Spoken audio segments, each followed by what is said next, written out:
du PPACI, tels que Blaise Lasp, peuvent se mettre sur un plateau, dire que le président de la République est illégal. C'est un président de fait. Et il le compare même à un président qui est arrivé au pouvoir par un coup d'État. Mais il se lève, il va à la maison, il prend sa voiture, il rentre, il n'est pas inquiété. C'est ce pouvoir-là qui est décrit comme ce que je viens d'entendre de la bouche de M. Serge Assé. M. Serge Assé, il est sur Internet matin, midi, soir, en train d'attaquer le procureur de la République. Il n'est pas inquiété. Mais Assalé Temoko a seulement osé écrire dans un journal en dénonçant la corruption dans la justice. Il a été arrêté, il a fait 12 mois en prison. Mais je vous assure que M. Serge, de maintenant jusqu'à la fin des élections, il ne sera jamais inquiété. Aujourd'hui, sa cible, c'est la gendarmerie. Et même la dernière fois, lorsqu'il y a eu l'incendie de la brigade de gendarmerie de Bétier, c'est lui qui est venu sur Internet pour dire la gendarmerie de Bétier a commencé à frapper la population de Bétier. Je crois que le procureur vient de faire un communiqué où il y a un démenti formel de ce qu'ils étaient en train de raconter. Mais... Alors, chers amis, j'espère que vous allez bien. Nous allons suivre, n'est-ce pas, ces militants du RHDP, RDR, donc Kokorazi, en train de déconstruire le PPACI et ses militants.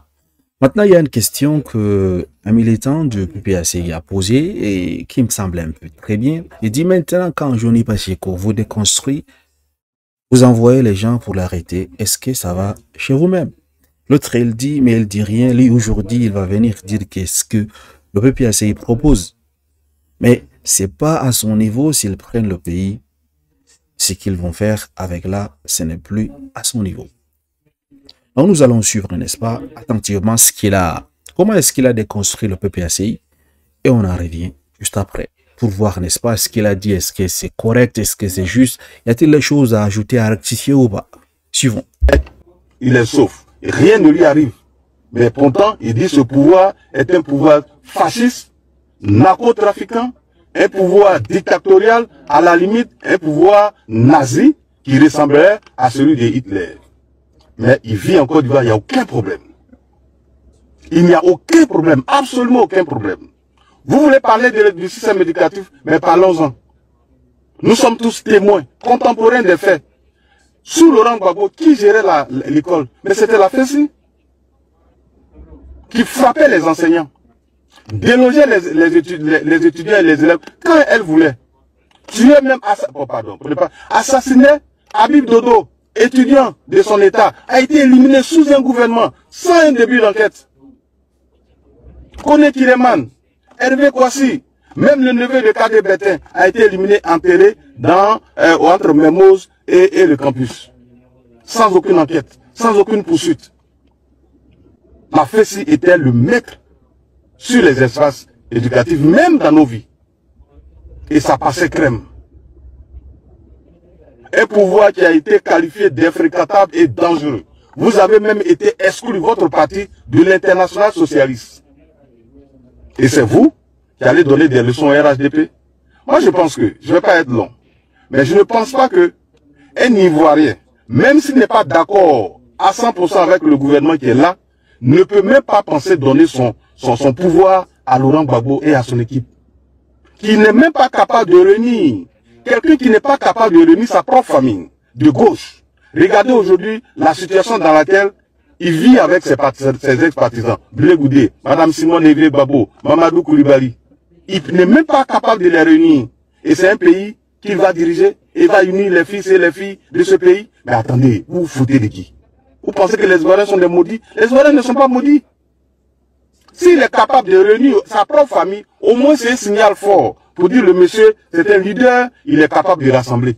Mais regardez, aujourd'hui, les singletons dans l'opposition. Et même l'appel qu'il a lancé à Benoît, quel est le bilan de cet appel? Qui a répondu à son appel? Mais ça veut dire que c'est un monsieur qui n'attire personne. Parce qu'il n'a aucune offre. En dehors de sa propre personne. Et comme Black l'a dit, de réparer sa propre injustice, selon lui, il n'y a aucune offre.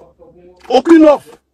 Nous sommes à 9 mois des élections, on va M. Thiam, même si on n'est pas d'accord avec ces bribes de propositions, mais il en fait quand même. Mais le PPACI, en dehors de 10 francs sur les boîtes de sardines pour faire l'alternative donc à la dette extérieure, qu'est-ce que vous proposez? Qu'est-ce que vous proposez? En dehors de Gbagbo a été à la CPI, il a gagné son procès, il est victime d'une injustice, donc il faut le voter. Qu'est-ce que vous proposez les gars? Pour l'école, pour l'université, pour la santé, pour les routes, pour nos parents paysans, pour la couverture maladie universelle. Qu'est-ce que vous proposez? Quand on leur reproche ça, non, nous en 88, nous avons été les promoteurs dans des programmes de gouvernement. Mais au fait, même vous l'avez fait. Mais aujourd'hui, sauf que vous avez atteint vos limites. Surtout que ceux qui étaient avec vous, qui étaient les maîtres à penser, ne sont plus. C'est pas pertinent un étudiant, un gars de droit qui va réfléchir pour vous en droit, en économie. Où se trouve Mamadou Koulibaly? Il n'est plus avec vous. Voilà.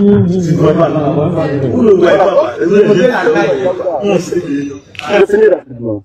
Et donc, c'est pas ceux-là, les maîtres à penser, les séries Bailly, paix à son âme, les Ouraga au bout, ils sont où? Les mémoires fautées, voilà ceux-là qui ont fait le FPI, les Madame Simone et Yves Gbagbo. Mais aujourd'hui, quand vous regardez des dirigeants, des cadres comme les Blaise Lage, des gens qui sortent donc de l'école fraîchement, c'est ceux-là qui vont faire, comment on appelle, constituer le pilier du parti de M. Laurent Gbagbo, et c'est à ceux-là qu'on va confier un pays.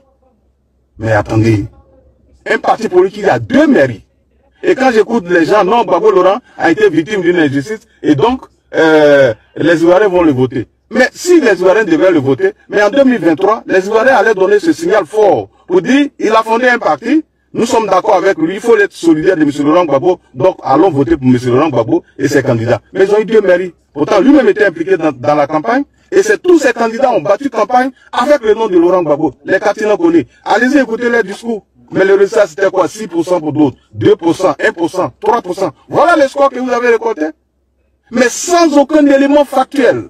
Mais vous êtes assis sur TikTok, Laurent Gbagbo a déjà gagné les élections. Or, on met ces gens au défi, et tous ceux qui sont là, de nous dire les cadres du PPACI, à l'est du pays, au sud du pays, au centre du pays, mais ils vont prier tous les dieux du monde, ils ne trouveront jamais les noms de ces cadres-là. Voilà, c'est le monde. L'opposition de Côte d'Ivoire, c'est-à-dire ils sont en train de reformuler la politique. Ils sont en train de transformer toutes les règles politiques. Pour dire, un parti politique se résume seulement à un homme. Il n'a pas de cadre, il n'a pas de pilier, mais lui seul, son nom, permet de gagner une élection. C'est une hérésie. Arrêtez de vous tromper. Parce que votre parti, le PPACI, Laurent Gbagbo, pour avoir échoué hier, a garanti la paix et la sécurité dans son pays, et pour sa mauvaise gouvernance, aucun Ivoirien ne lui ferait confiance encore.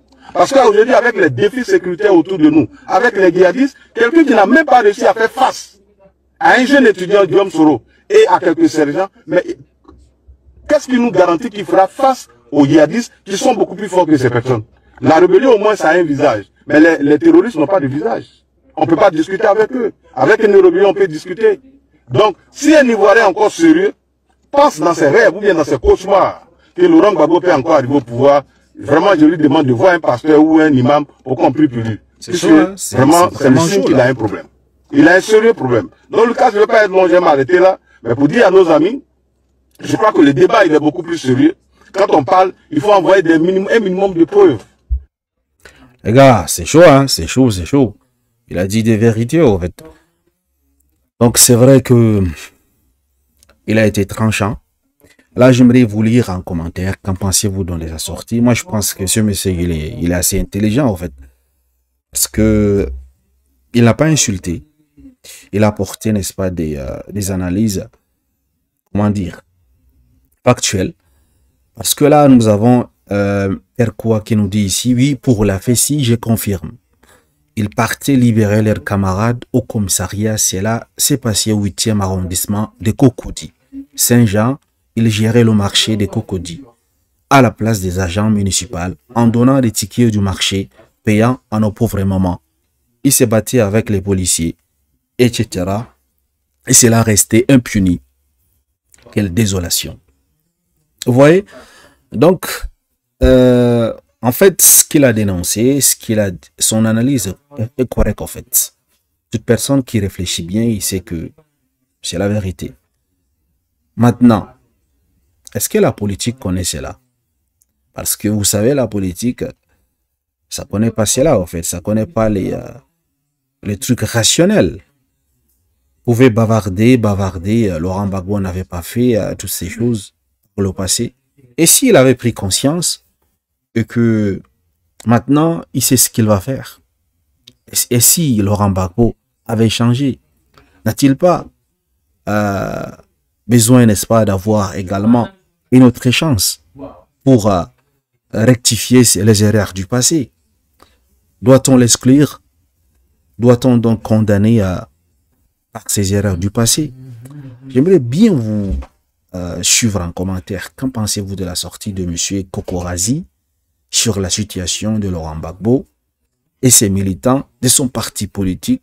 Pensez-vous que si aujourd'hui Laurent Gbagbo est appelé à diriger la Côte d'Ivoire, serait-il à la hauteur de faire face à tous ces enjeux-là, que ce soit économique, politique, sécuritaire? Parce qu'il a soulevé la question des djihadistes.